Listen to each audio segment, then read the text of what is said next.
Enemman, Igadalibiliyo, Kediudugo, Rara Raibo, Rainina, Jurubave, Rainina, Mama Vidiyo, Wetaina Menegadu Yeri, Vidiame Bamadu Tobaya.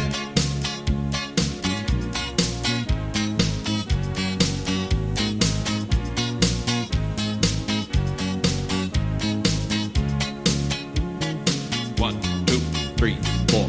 Wetaina, Edu Edu Wetaina, Edoguli Noli Nobo, Wetaina Malagadu Watueridiyo, Noli Noyo, Rainina, Jurubave, Rainina, Mama Vidiyo, Wetaina Malagadu Yeri, Didiame Bamadu Tobaya.